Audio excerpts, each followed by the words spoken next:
Le goût d'entreprendre.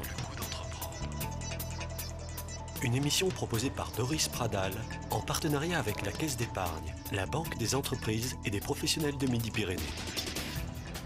Bonjour à tous et merci de nous rejoindre pour Le Goût d'entreprendre, émission spéciale enregistrée en public depuis la Foire internationale de Toulouse sur le stand de Radio Présence. Notre invité s'appelle Patrice Vassal. Il est le directeur général de Toulouse Événements en charge de la gestion du parc des expositions de Toulouse. Suivez-nous, nous allons entrer dans les coulisses de la Foire Expo.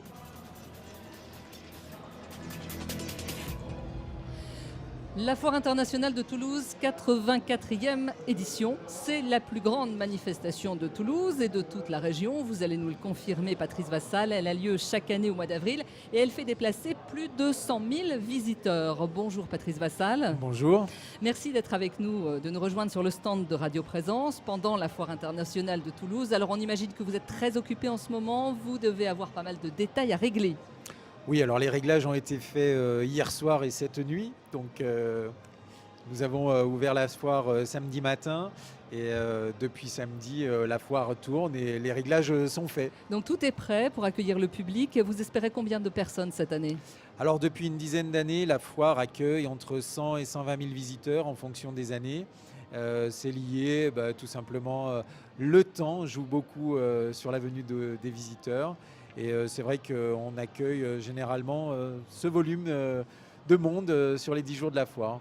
Vous êtes un vrai chef d'orchestre, on peut le dire. Alors, première question, déjà, comment vous sentez ou pressentez cette édition 2016 ? Est-ce que pour vous, c'est un bon cru ? Alors, c'est vrai que nous préparons la foire de nombreux mois avant sa concrétisation. Et c'est vrai que cette édition est particulièrement favorable. On va dire qu'on a eu de très bons signaux depuis son montage jusqu'à l'ouverture samedi. Sur plusieurs sujets, c'est vrai que les exposants ont répondu massivement à l'appel une fois de plus. Donc on a plus de 600 exposants qui sont présents à la foire.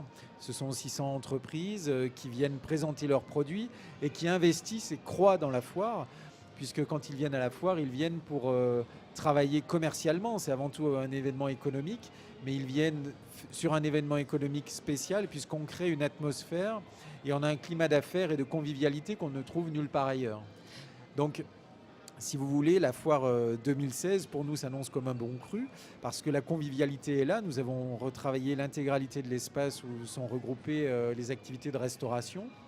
Et puis on a créé un partenariat avec un cirque toulousain, qui est le cirque Medrano, qui nous a permis de tisser des liens un peu plus ténus avec les établissements scolaires, par exemple. Nous avons plus de 2000 jeunes qui vont venir pendant la durée de la foire avec leurs professeurs pour assister au spectacle spécialement conçu avec Medrano pour la foire.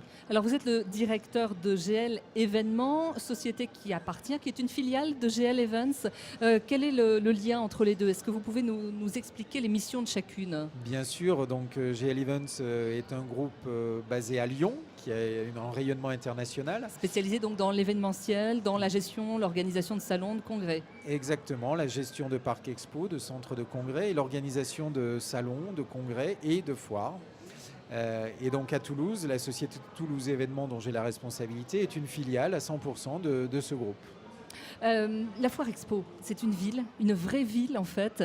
Comment vous vous insérez dans un premier temps ? On va parler de tous les métiers qui interviennent au sein de la Foire Expo. Comment vous vous insérez dans le tissu social avec tous les acteurs sociaux de la ville de Toulouse par exemple ? Alors la foire est un événement à part dans le rythme du parc des expositions à Toulouse puisque cet événement occupe l'intégralité des espaces, tous les halls et tous les espaces extérieurs. Et c'est vrai que les acteurs qui interviennent et qui font la modernité et le dynamisme économique de la foire, ils sont très variés puisqu'ils vont des institutionnels, que ce soit la région, le département, la métropole, qui sont acteurs de l'événement, jusqu'au tout petit entrepreneur qui vient et qui va représenter sur 9 mètres carrés son entreprise et aller à la rencontre de prospects et de clients. Donc c'est vrai qu'on a à la fois une mixité d'acteurs associatifs et institutionnels, d'entreprises et des entreprises de toute taille. Vous allez retrouver sur la foire à la fois des grandes entreprises qui vont être des fabricants connus nationalement ou internationalement, mais aussi des petits artisans qui vont être là, implantés à Toulouse, qui pour certains sont là depuis très nombreuses années à la foire de Toulouse pour présenter leurs produits, leurs innovations ou tout simplement leur savoir-faire. Quand on parle par exemple de rénovation de l'habitat, toutes les entreprises qui peuvent être des artisans qui refont les intérieurs, qui changent les huisseries, qui vont vous aménager une cuisine, une salle de bain, beaucoup d'entre eux sont des artisans implantés sur le territoire depuis très longtemps et qui viennent à la foire de Toulouse à la rencontre de nouveaux prospects. Alors qu'ils font l'effort aussi de venir à la foire de Toulouse, parce que j'imagine que pour eux, ça représente un budget en termes, un investissement important. Oui, alors vous avez tout à fait raison. Il y a d'une part effectivement dans l'investissement la part qui revient à louer un stand tout simplement à la foire. Vous avez une fourchette de tarifs? Le tarif au mètre carré par exemple est aux alentours de 100-110 euros. Maintenant, l'investissement dans la location d'un stand, finalement, ne représente qu'une petite part de l'investissement global. La grosse partie de l'investissement va plutôt être dictée par la qualité du stand qui va être construit et puis sur le personnel que vous allez devoir mettre en face pendant 10 jours pour aller à la rencontre du public. Et finalement, l'investissement global représente une enveloppe très conséquente qui, heureusement, est rentable pour l'exposant, mais l'enveloppe pure de location d'un stand n'est finalement pas très représentative si on regarde l'enveloppe globale. Voilà, sur la durée. Est-ce qu'à l'heure du virtuel, de l'e-commerce, on a encore besoin d'un lieu d'exposition comme celui-ci, d'une foire internationale ?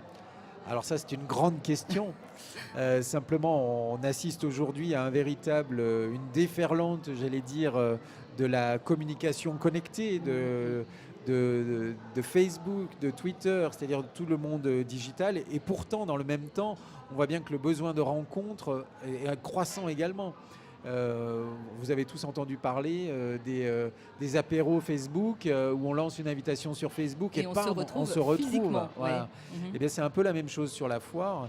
Vous avez la possibilité de préparer la foire, de vous dire mais si je dois acheter ma tondeuse, pourquoi j'irai l'acheter à la foire? Ou si je veux refaire ma maison, refaire une pièce à la maison, pourquoi j'irai à la foire? Je peux très bien me débrouiller sur Internet. Eh bien, en fait, pas du tout. On s'aperçoit que la relation qui va être nouée avec l'artisan, qui va être la personne physique avec qui vous allez pouvoir échanger sur votre projet, va déclencher un climat de confiance et va vous inciter à travailler avec quelqu'un du coup qui ne sera plus virtuel. Comment vous vous êtes appuyé, vous, justement, sur toute cette communication digitale, sur les réseaux sociaux, en tant qu'organisateur ? Alors pour nous, ce sont des leviers et absolument pas des leviers contre qui nous allons. Nous utilisons ces leviers. Aujourd'hui, nos plans médias, par exemple, sont en pleine mutation. Il y a encore 10 ans, quand vous construisiez le plan média de la foire de Toulouse, vous pensiez à faire de l'affichage, à faire de la radio, à faire de la presse quotidienne régionale, et puis votre plan média se montrait comme cela. Aujourd'hui, vous ne pouvez pas faire sans les réseaux sociaux. Donc, nous avons des gens qui animent Facebook, Twitter. Et vous ne pouvez pas faire non plus sans les pratiques des consommateurs, c'est-à-dire qui vont systématiquement sur Internet. Donc, aujourd'hui, on est tenu nous-mêmes de déployer des dispositifs digitaux de communication. Donc, concrètement, quand vous allez consulter... par exemple, des offres de cuisine sur Internet, vous allez voir apparaître une offre possible sur la foire. Sur la foire, c'est ça. L'idée étant de toucher les consommateurs qui sont à la recherche de ces produits pour leur dire oui, c'est bien, vous cherchez une cuisine, vous avez toute l'offre, mais elle est présente aussi sur la foire. Venez à la rencontre des exposants qui sont présents à la foire. Et ça marche ça? Vous avez assez de recul pour le dire aujourd'hui? Le recul est très difficile à mesurer. Mais ce que je peux par contre affirmer, c'est que depuis que nous mettons en place ces dispositifs, alors que nous assistions à un vieillissement de la cible de nos visiteurs de la foire, on assiste à un véritable rajeunissement de nos visiteurs. Et aujourd'hui, c'est très agréable de voir qu'on a réussi à reconquérir et redonner confiance aux jeunes qui viennent sur la foire et reviennent en nombre. Alors la Foire Expo, c'est aussi beaucoup de monde. Ce qu'on disait il y a un instant, c'est la sécurité dans un climat quand même particulièrement tendu, voire anxiogène pour les visiteurs.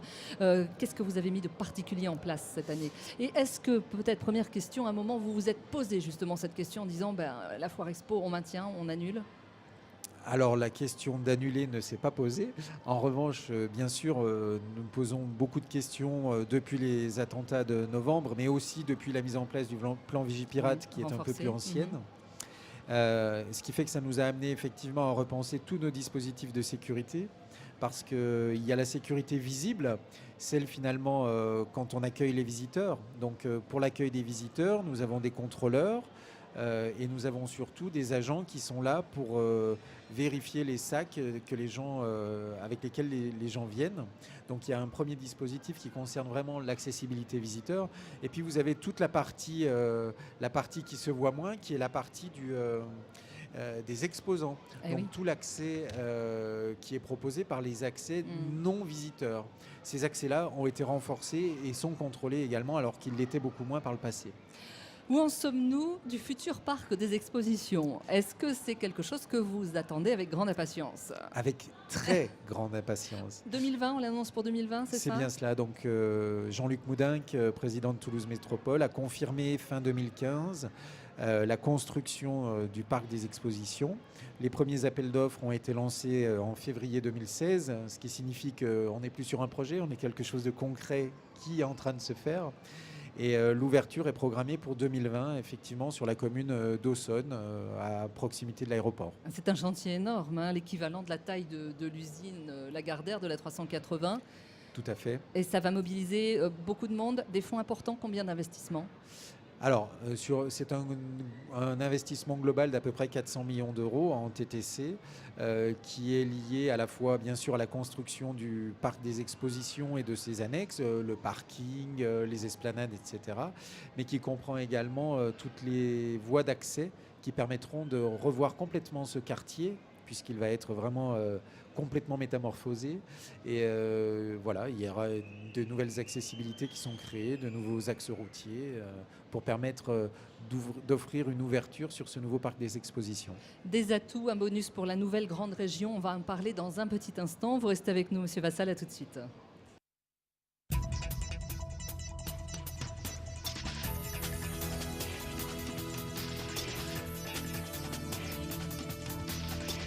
Le goût d'entreprendre, Doris Pradal.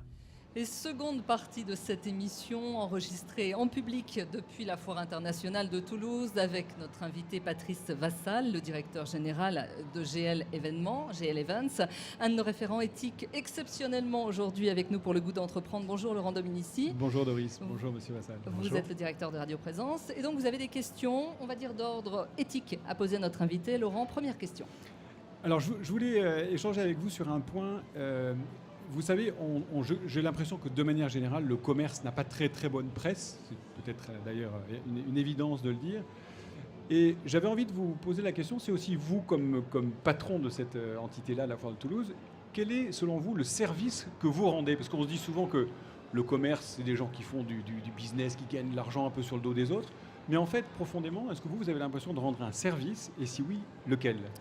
Alors vous avez raison de le souligner, effectivement on va peut-être un peu vite en regardant ou en diabolisant le commerce. Il se trouve que nous veillons, nous en tout cas dans l'organisation de la foire, à avoir des secteurs d'activité bien distincts. Et les exposants que nous accueillons, nous veillons aussi à ce que leurs pratiques, et leurs pratiques commerciales notamment, soient respectueuses. Qu'est-ce que ça veut dire? Ça veut dire tout simplement qu'on a un règlement que l'on demande de respecter aux exposants sur leur attitude et sur leurs pratiques commerciales. Est-ce qu'il y a par exemple un lien entre les prix pratiqués sur la foire ou du moins des contraintes et puis les prix pratiqués à l'extérieur? Alors, il n'y a pas de contraintes imposées par nos soins, on n'en a pas les moyens, ni le droit ni les moyens, tout simplement. En revanche, on est attentif à la qualité de la relation qui est tissée entre un exposant et un client. Et ça se traduit également, par exemple, cette année, par la présence de médiateurs qui sont présents pendant toute la durée de la foire, à qui on peut s'adresser si, par exemple, on a un conflit ou tout simplement un désaccord avec un exposant avec lequel on aurait pu avoir une mauvaise expérience. Nous, notre métier, finalement, pour organiser la foire, c'est de créer les conditions optimales pour que le visiteur qui vient sur la foire puisse avoir un climat et un contexte d'affaires à la fois sécure, je crois qu'aujourd'hui c'est très important, mais aussi convivial, agréable, et que dans son parcours, dans son cheminement, il puisse rencontrer des exposants qui soient dans le même état d'esprit. C'est pour ça qu'on est un peu dans un cocon à part quand on vient sur la foire. On va avoir certes une relation commerciale qui va se tisser, mais elle va se tisser dans un contexte beaucoup plus convivial que ça pourrait se traduire dans un secteur commercial traditionnel. Patrice Vassal, quelles sont les contraintes les plus importantes pour vous? Alors, les contraintes sur le plan commercial, par exemple ? Commercial. Alors, les contraintes commerciales que nous pouvons avoir sont principalement liées, j'allais dire, à l'éducation de certains de nos exposants, c'est ce que vous soulignez, c'est-à-dire à leur faire partager cette vision de convivialité, de respect du visiteur et respect des pratiques commerciales. Même si aujourd'hui, les pratiques commerciales ne font plus débat. Vous voulez dire que vous ne souhaitez pas qu'ils soient trop agressifs peut-être vis-à-vis des visiteurs, ne pas leur sauter dessus dès qu'ils passent, c'est un peu ça? Oui. C'est vrai que c'est souvent la peur qu'on a dans une foire, c'est qu'on va se faire agresser à tous les coins d'allée. Alors c'est vrai qu'il faut trouver le juste équilibre, vous avez raison. Maintenant l'origine finalement des foires vient de là, c'est-à-dire qu'on était sur la place de foire, sur le champ de foire, sur un marché avec des échoppes, avec des gens qui vous vendaient le meilleur poisson, qui vous vendaient le meilleur pain, le meilleur saucisson. Et donc aujourd'hui on est encore dans cette tradition-là.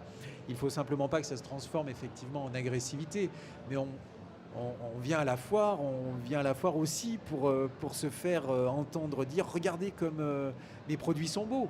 Voilà. Il faut arriver à trouver la bonne mesure en fait. Exactement. Et c'est cet équilibre-là qui est parfois difficile à trouver. Laurent, une autre question. Alors, vous êtes dans une activité très cyclique, c'est-à-dire que la foire dure 10 jours, mais elle se prépare pendant plusieurs mois auparavant. Oui. Et puis sans doute que dans cette activité cyclique, il y a des temps longs et puis il y a des temps où tout d'un coup le temps devient très resserré parce que le compte à rebours a démarré et puis on ouvre tel jour et il faut... Pour vos équipes, c'est sans doute beaucoup de pression à certains moments. Ma question, c'est comment vous accompagnez ça? Oui, alors tout à fait. Nous fermons les portes d'une foire et on pense à la suivante. C'est un travail vraiment d'un an entre chaque édition. Donc vous avez des salariés qui ne bossent que sur la foire? Tout à fait. Donc on a une équipe qui gère une dizaine de salons toute l'année, mais on a une équipe qui est vraiment focalisée sur la foire. Et cette équipe-là, effectivement, travaille d'arrache-pied dès la fermeture d'une foire pour enchaîner sur la suivante.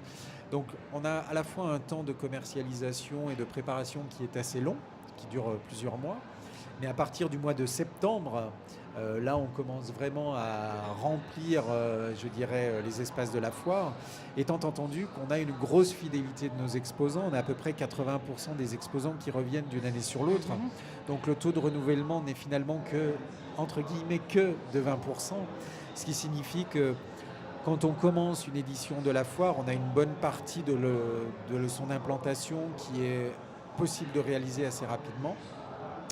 Et en fait, ce sont vraiment les 2-3 derniers mois où nous sommes vraiment sous pression. Donc pour l'accompagnement, je serais tenté de vous dire que l'anticipation est notre meilleur allié, même si dans les faits, l'adrénaline des 2-3 derniers mois est souvent très productive. Alors justement, Patrice Vassal, qu'est-ce qui vous plaît le plus dans votre métier ? Je crois vraiment que c'est particulièrement vrai sur la foire, mais c'est vrai sur l'ensemble des salons que nous organisons. C'est la relation humaine qu'on arrive à créer avec les exposants.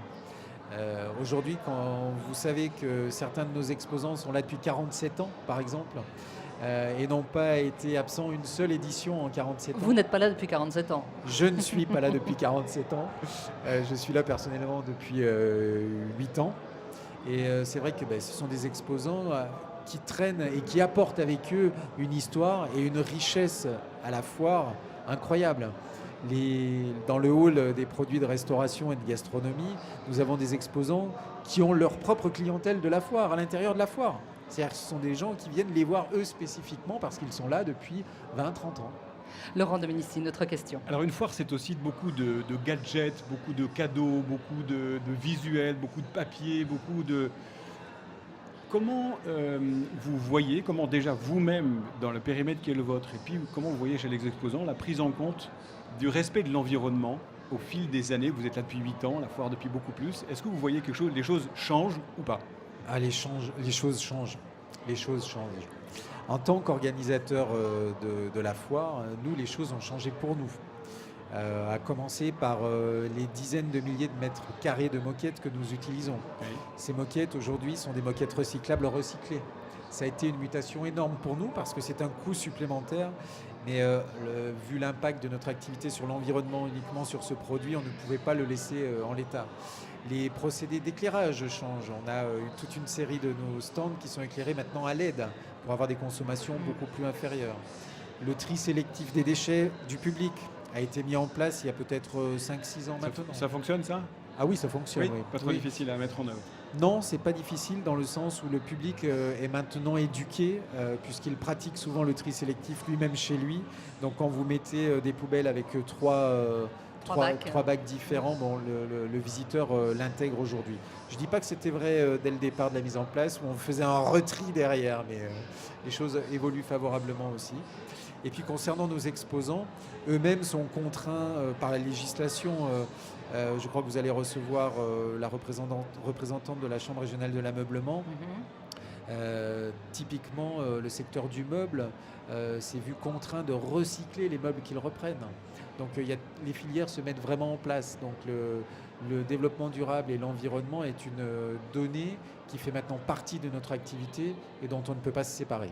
Le nouveau parc des expositions, on en parlait dans la première partie de cette émission, devrait être en toute logique prêt et vous l'attendez en 2020. Alors vous espérez devenir le parc des expositions de la nouvelle grande région. J'ai envie de vous demander quid de Montpellier qui se positionne quand même comme la ville des congrès.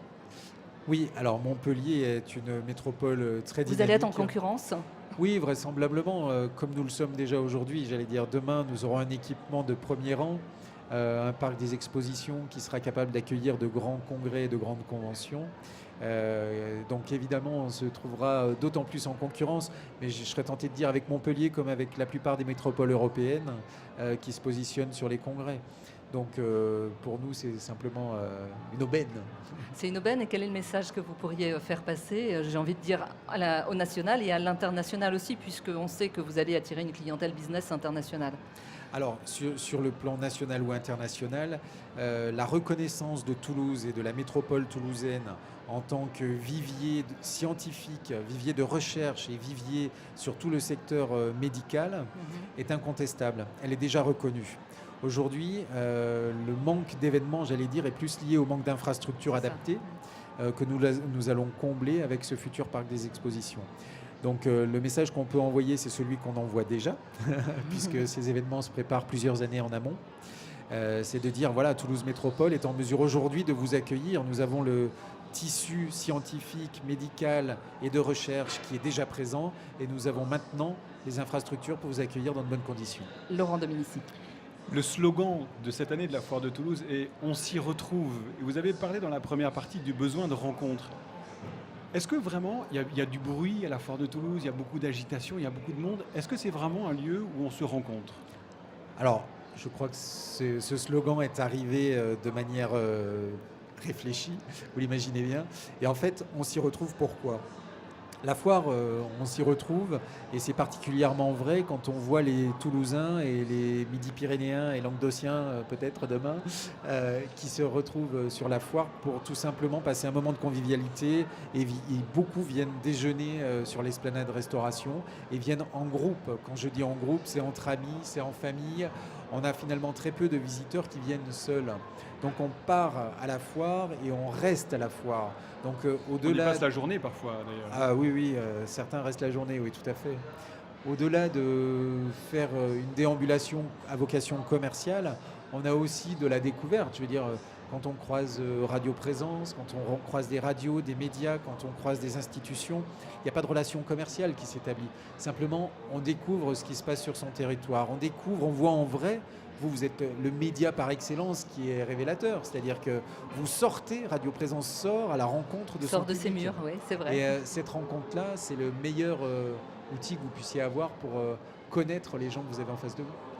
Merci messieurs, merci à vous Patrice Vassal Merci. de nous avoir accueillis dans vos murs. Merci Laurent Dominici, référent éthique spécial pour cette émission du goût d'entreprendre enregistrée, je vous le rappelle, depuis la Foire internationale de Toulouse et en public. Et merci à vous de nous écouter. Vous souhaitez nous joindre, c'est très facile, entreprendre@radioprésence.com. Retrouvez cette émission sur décideurenrégion.fr/midi-pyrénées. Le goût d'entreprendre, une émission en partenariat avec la Caisse d'épargne, la Banque des entreprises et des professionnels de Midi-Pyrénées.